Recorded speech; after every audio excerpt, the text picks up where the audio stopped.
नमस्कार जी, मैं चंचल नांदल, प्रधान लोक हित संगठन व प्रदेश अध्यक्ष शिक्षण संस्था बचाओ समिति।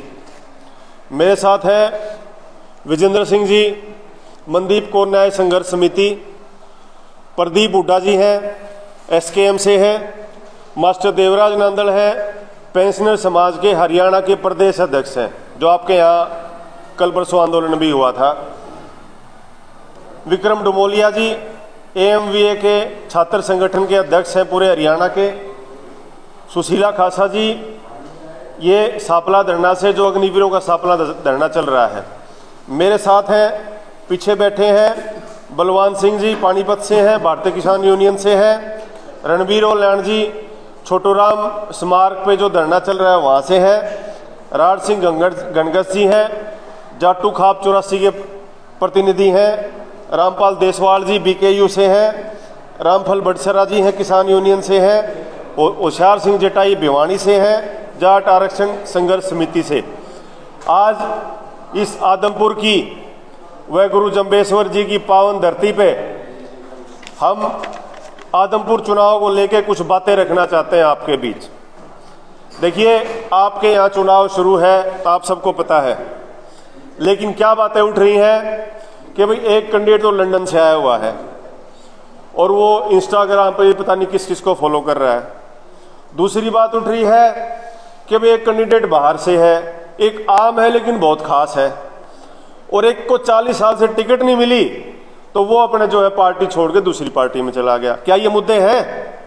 मुद्दा क्या होना चाहिए वो हम आपके बीच, आदमपुर की जनता के बीच आपके माध्यम से रखने आए हैं, और इसके बाद भी हम विभिन्न गांवों में जाएंगे और अपनी बात रखेंगे। सबसे बड़ा मुद्दा किसानी का मुद्दा है। किसान का क्षेत्र है यहाँ पे, किसान की बात रखेंगे आपके बीच। महिला को लेके क्या हो रहा है, सार्वजनिक स्थल पे क्या महिला सुरक्षित है, उसको लेके बात रखेंगे आपके बीच। क्या इसके बाद जो अगली बात है वो छात्रों को लेके है। क्या कोई यहाँ पे शिक्षा को लेके, कोई आपकी पार्टी, इनमें से जितनी पार्टियां हैं, कोई कह रही को कॉलेज बनाएंगे, इंजीनियरिंग कॉलेज बनाएंगे, मेडिकल कॉलेज बनाएंगे, कोई बात हो रही है? नहीं हो रही है। इन सब बातों को लेके जो हमारे प्रतिनिधि हैं, अलग अलग फील्ड से हैं, पूरे हरियाणा के ये को नेतृत्व देते हैं, ये अपनी बात रखेंगे। सबसे पहले मैं अनुरोध करूंगा, विजेंद्र सिंह है, संक्षिप्त में अपनी बात रखेंगे मनदीप कौर न्याय समिति से। आए हुए तमाम पत्रकार साथियों, जिस तरीके से हम सभी जानते हैं कि हमारी जो सरकार है वो नारा देती है बेटी बचाओ बेटी पढ़ाओ का, परंतु खेद के साथ कह रहा हूँ कि ना वो बेटी को पढ़ाते हैं, ना ही बेटी को बचाते हैं, बल्कि चुनावी जुमलों में जनता को एक तरीके से बेवकूफ़ बनाते हैं। ये हम देख रहे हैं कि आए दिन हमारे प्रदेश के अंदर बेटियों के साथ जिस तरीके से खिलवाड़ हो रहा है, चाहे वो टोहाना हो, चाहे वो कैथल हो, चाहे वो रोहतक हो या आदमपुर हो, कोई भी ऐसी जगह नहीं बची है जहाँ पे महिलाओं के साथ, बच्चियों के साथ हर रोज़ घिनौनी घटनाएं ना हो रही हों। परंतु हमारे, चाहे वो सांसद हैं महिलाएं या फिर महिला बाल कल्याण मंत्रालय की जो नेता हैं वो ढांडा जी, वो बिल्कुल खामोश हैं, और अन्य से तो उम्मीदें ही किस तरीके से की जा सकती हैं। हम सब जानते हैं कि 1 तारीख को, 1 सितंबर को जिस तरीके से बहन मनदीप कौर को ट्रेन से फेंक करके मार दिया गया, पूरी देश ही नहीं दुनिया की मीडिया ने उसको कवरेज दिया। यूट्यूब, गूगल और फेसबुक पे लगभग 6 दिन तक वो ट्रेंडिंग में खबर रही। उसके बावजूद भी सुनीता दुग्गल जो सांसद स्थानीय है वो कहती हैं कि जी मुझे पता ही नहीं। 16 दिन बीत जाने के बाद स्थानीय विधायक या फिर जो है कैबिनेट मिनिस्टर हैं देवेंद्र बबली, वो एक तरीके से अपना खेद तक भी जता नहीं पाते हैं इस पूरी घटना के ऊपर। सरकार से जिस तरीके से उम्मीदें हैं वो नहीं हो रही हैं। तो हमें इन चीज़ों को देखना पड़ेगा कि सार्वजनिक स्थलों के ऊपर महिलाओं के साथ किस तरीके की घटनाएं। या थॉमसन रियूटर्स जो फाउंडेशन है, उन्होंने एक सर्वे करवाया अपने देश के अंदर, जिसमें उन्होंने क्या पाया कि भारत में सार्वजनिक जो यातायात के साधन हैं, महिला उत्पीड़न के लिए सबसे ज़्यादा जो है 4थे नंबर पे, अगर कहीं पे उत्पीड़न होता है तो वो सार्वजनिक स्थल, सार्वजनिक यातायात के साधन हैं, और वहीं पे उनकी कोई सुरक्षा की बात नहीं की जा रही। हम लगातार पिछले 2 महीने से मांग कर रहे हैं कि जो सार्वजनिक यातायात के साधन है, चाहे वो रेलवे है चाहे बसें हैं, उनके अंदर सुविधा जिस तरह की होनी चाहिए महिलाओं के लिए, चाहे वो सुरक्षा की बात है तो वो हो, परंतु किसी तरीके से कानों पे जू नहीं रेंग रही है। हमने मांग की कि ट्रेन के अंदर CCTV कैमरे हों, पैनिक बटन हो, परंतु उस पर कोई बातचीत नहीं हो रही है। आदमपुर में आए हैं, यहाँ से उम्मीद हम कर रहे थे कि आदमपुर के चुनाव में कोई एजेंडा बन पाएगा, जिस तरीके से बात कर रहे थे, परंतु यहाँ पे भी महिलाओं के ऊपर कोई एजेंडा बनने के बजाय लगातार जो है उनके खिलाफ हम देख रहे हैं भव्य बिश्नोई जिस तरीके से वो अपने इंस्टाग्राम पे बातें कर रहे हैं। तो हमें खेद है और उम्मीद कर रहे हैं कि जनता जरूर जो है प्रत्याशियों से सवाल करेगी महिला मुद्दों पे, खासकर महिलाएं। अब जो अगली बात है शिक्षा की, आप देखिए कि 1200 के करीब स्कूल हैं वो बंद हो चुके हैं, उनके ऊपर कोई बात नहीं हो रही। दूसरी बात, जो 100 साल पुराने शिक्षण संस्थान हैं, 60 साल पुराने शिक्षण संस्थान हैं, कुछ तो 50 साल पुराने शिक्षण संस्थान हैं, विभिन्न धर्म जातियों के गौड़ ब्राह्मण संस्थान है, जाट शिक्षण संस्थान है, अन्य संस्थान है, उनमें ना तो चुनाव हो रहे हैं और ना ही वहाँ शिक्षा की स्थिति क्या है। कहीं तो टीचर्स नहीं है, जहाँ टीचर्स हैं वहाँ स्टूडेंट्स नहीं है, कहीं तनख्वाह नहीं मिल रही। अगर आप रोहतक की बात करें तो 1,57,00,000 रुपये तनख्वाह पेंडिंग थी, 2.5 महीने तक धरना चला जब वो तनख्वाह हुई है। क्या इसके बारे में आपके जितने चारों कैंडिडेट हैं मेन, क्या वो इस बारे में बात कर रहे हैं? बिल्कुल भी कोई बात नहीं कर रहे। तो क्या वो आपस में एक दूसरे के ऊपर आरोप लगा रहे हैं, अपनी पर्सनल बात कर रहे हैं, लेकिन क्या इन मुद्दों पे कोई बात हो रही है? अब अगली बात विक्रम डमोलिया जी रखेंगे, जो छात्रों से जुड़े हुए आंदोलन में सक्रिय रहते हैं और साथ ही अनुसूचित जाति जनजाति के बारे में भी अपनी बात रखेंगे। विक्रम डमोलिया जी। नमस्कार जी, मैं विक्रम सिंह डुमोलिया, अध्यक्ष डॉक्टर अम्बेडकर मिशन विद्यार्थी एसोसिएशन। जिस प्रकार आज इस प्रेस कॉन्फ्रेंस का आयोजन किया गया है, उसमें सीधे तौर पर हम कोई जनता से अपील करने नहीं आए। हम सीधे तौर पर जो इलाके के अंदर प्रतिनिधि चुनाव लड़ रहे हैं, सरकार चुनाव लड़ रही है, चाहे पक्ष है या विपक्ष है, उनसे हमारा सीधा सवाल है कि हरियाणा प्रदेश के अंदर ये सरकार बताए कि सरकार ने छात्रों के लिए कितने कॉलेज, कितनी नई यूनिवर्सिटियाँ खोली हैं। बड़े पैमाने पे स्कूलों को बंद किया जा रहा है, लेकिन आमजन खामोश है, विपक्ष भी खामोश है। विपक्ष को भी रोडों के ऊपर उतरना चाहिए और सीधे सवाल करके सरकार को घेरने का काम करना चाहिए, क्योंकि जब युवाओं का भविष्य ही नहीं होगा तो मैं मानता हूं कि हरियाणा और देश का भविष्य नहीं होगा। हरियाणा प्रदेश के अंदर पोस्ट मैट्रिक छात्रवृत्ति जो अनुसूचित जाति पिछड़े वर्ग के बच्चों की होती है, जिसके माध्यम से उनकी शिक्षा सुचारू रूप से चलती है। लाखों बच्चे पिछले 3 वर्षों से यानी कि उस छात्रवृत्ति से जूझ रहे हैं, लेकिन सरकार के कान पर जू तक नहीं रेंग रही है। आप देखिए कि हरियाणा प्रदेश के अंदर 22 स्टेट यूनिवर्सिटी है।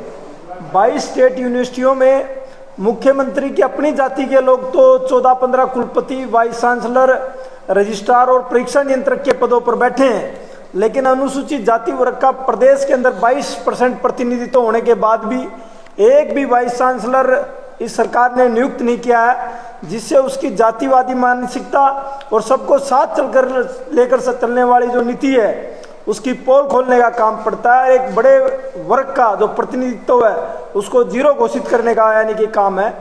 और इसी में अगर हम बात करें तो बड़े पैमाने के ऊपर लाखों पोस्टें खाली पड़ी है बैकलॉग की, लेकिन सरकार युवाओं को रोजगार देना नहीं चाहती। मैं कहता हूं सरकार अपना श्वेत पत्र जारी करे, बताए कि हमने इतने बड़े पैमाने में बैकलॉग पूरा किया है, युवाओं के लिए रोजगार की प्रबंध किया है। लेकिन साथियों मैं बताना चाहता हूं, वो रोजगार की बजाय जो रोजगार देने वाली संस्थाएं हैं उन पर ताला लगाने का काम करिए, उनको बंद करने का काम करिए। इस प्रकार की निकम्मी सरकार को उखाड़ फेंकना चाहिए और युवाओं को सीधे संवाद और सीधे सवाल ऐसे लोगों से करने चाहिए जो ना तो आरक्षित वर्ग के हैं, ना ही युवाओं के हैं, ना ही छात्रों के हैं, क्योंकि इनका भविष्य पूर्णतः तबाह करने पर तुले हैं। मेरा सीधा यहाँ की जनता से अपील है कि उनको सबक सिखाने का काम करें। देखिए भाई ने जो है रोजगार की बात करी, तो मैं आपको उदाहरण देता हूँ एक, क्योंकि बीच में अब दोबारा से मैं इंट्रोडक्शन कराऊंगा। रोजगार की बात करी तो अगर एक महीने में 1000 कर्मचारी अगर हम रिटायरमेंट पे जाते हैं तो आप उसमें से देखना सिर्फ 10 लोग उसकी जगह दोबारा लग पाते हैं, वो भी कॉन्ट्रैक्ट पे। तो क्या सरकार सारी जो है नौकरियां अबॉलिश करना चाहती है, कॉन्ट्रैक्ट पे रखना चाहती है? अब मैं अगले इसी क्रम में SKM से प्रदीप हुड्डा जी हैं, ये अपनी बात रखेंगे संक्षिप्त में। प्रदीप हुड्डा जी। सभी यहाँ पहुँचे हुए साथियों को सबसे पहले मेरा नमस्कार। साथियों, सरकार के बारे में वैसे तो आप सभी जानते ही हैं कि सरकार आजकल नाम की चल रही है और उगाही की चल रही है। मैं आज आते हुए आपके क्षेत्र में देख रहा था, काफ़ी ज़मीन जो यहाँ बाड़ी की, हमें कपास को बाड़ी बोलते हैं, उसकी फसल थी, पानी खड़ा था और ख़राब हो चुकी है। लेकिन सरकार ने जो कंपनियाँ बनाई, रिलायंस आप देखेंगे वो इंश्योरेंस करती है, और ये कंपनियां इंश्योरेंस का पैसा तो किसानों से ले जाती हैं, लेकिन मुआवजा कितनों को मिल पाता है वो आप यहाँ भली भांति जानते हैं। किसान यहाँ बुरी तरह से बर्बाद हो चुका है, कोई भी किसी तरह की जगह नहीं बची है। अभी किसान ने आंदोलन किया, 13 महीने तक किसान अपने हकों की लड़ाई लड़ रहा है, लेकिन फिर भी आप देखिए कि उसका जीवन यापन कैसे होगा। इसका मुआवजा छोड़िए, अगर ये पानी नहीं निकला और समय पर बुआई नहीं हुई तो इस देश में अकाल पड़ जाएगा। कहाँ से खाएंगे? हमारी जो रिक्वायरमेंट है आज भी उससे कम पैदा होता है अनाज। आज भी 47 से लेकर आज हम 2022 में बैठे हैं, सरकार गेहूं इंपोर्ट करती है। सिर्फ एक साल ऐसा गया था 1979 जब चौधरी चरण सिंह इस देश के प्रधानमंत्री थे, उस साल गेहूं इंपोर्ट नहीं किया। क्या हम किसानों को बचाने के लिए चल रहे हैं, जनता को बचाने के लिए चल रहे हैं, या कॉरपोरेट को बचाने के लिए चल रहे हैं? मैं यहाँ की जनता से अपील करूँगा कि वो किसानों के हक में फैसला ले। क्या किसान को चाहिए, क्या किसान के बेटे जवान को चाहिए, वो इस हक में जनता वोट करे और इस भाजपा और जजपा सरकार को यहाँ से निकालने का काम करे। यही मेरी आप सबसे अपील है। मैं इसी क्रम में हमारे साथ हैं मास्टर देवराज नांदल जी, जो नांदल खाप के प्रवक्ता भी हैं और साथ में स्टेट पेंशनर समाज के प्रधान भी हैं पूरे हरियाणा के। वो कर्मचारियों को लेकर संक्षिप्त में अपनी बात रखेंगे। मास्टर देवराज नांदल जी।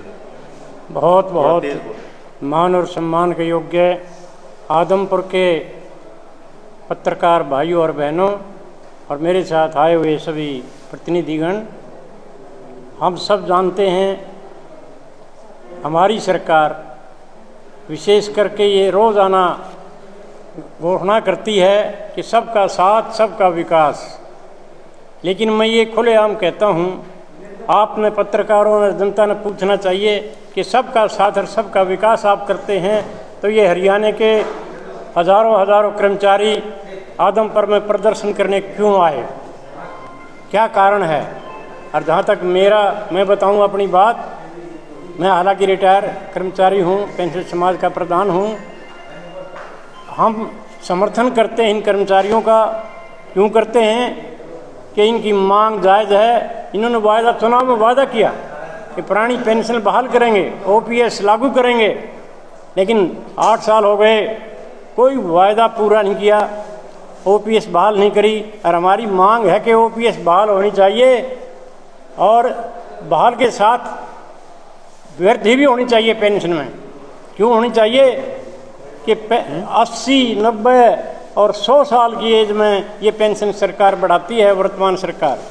जबकि वायदा क्या था कि 65 साल में पेंशन बढ़नी चाहिए, और 65 साल पे कई स्टेटों ने बढ़ा रखी हैं, 5-6 स्टेट हैं जिन्होंने बढ़ा रखी हैं। OPS भी बहाल कर दी, पुरानी पेंशन कई स्टेटों ने कर दी, लेकिन हरियाणा सरकार जो खुशहाल सरकार है, समृद्धिशाली यहाँ की आमदनी है, अच्छी स्टेट है, अपने आप को ये कहते हैं नंबर 1 स्टेट बना दी, तो ये कर्मचारी का साथ इन्होंने नहीं दिया। आज तक कर्मचारी की बात इन्होंने पूरी नहीं की। जहाँ तक बेरोज़गारी की बात है, पोस्टें खाली बहुत ज़्यादा हैं, लेकिन ये क्या करते हैं कि या तो नौकरी लगाते नहीं। पहली बार देखा है कि विद्यार्थी बैठे हैं बाहर कि हमें टीचर दो पढ़ाने के लिए, और ये कोई करने की कार्रवाई धरने दे रहे हैं लोग। हमारी नांदल खाप भी समर्थन करती है कर्मचारियों की मांगों का, क्योंकि खुशहाली जब आएगी, जब कर्मचारी खुशहाल होगा, पूरा स्टाफ होगा, तो मैं लंबी बात नहीं करता हूँ, ये चाहता हूँ ये जो जितनी पोस्टें हैं ये सब भरी जाएं और कर्मचारी की पुरानी पेंशन बहाल की जाए, और बहाल के साथ साथ जो 80 के बाद पेंशन बढ़ाते हैं ये 65 से बढ़ाई जाए। ये हमारी मांग है। और हम आदमपुर से उम्मीद करते हैं कि सवाल किए जाएं कैंडिडेटों से और आप भी सवाल करें कि ये मांगें, ये बातें पूरी सरकार क्यों नहीं करती है। धन्यवाद आप सबका। इसी क्रम में आपने देखा जो कितनी सारी बातें हुई हैं, क्या कोई भी कैंडिडेट, आप सब मेरे सामने बैठे हैं, किसी भी कैंडिडेट ने क्या इन मुद्दों को लेकर जनता के बीच कोई बात कही है कि हम ये करेंगे? मुझे लगता नहीं, हमने सुना भी नहीं है, क्योंकि सोशल मीडिया और न्यूज़ पेपर हम रोज़ देखते हैं। इसी क्रम में जो अग्निवीरों को लेके जो सांपले में धरना चल रहा है छोटूराम जी की मूर्ति के पास, सुशीला खासा जी 1 मिनट में अपनी बात रखेंगी।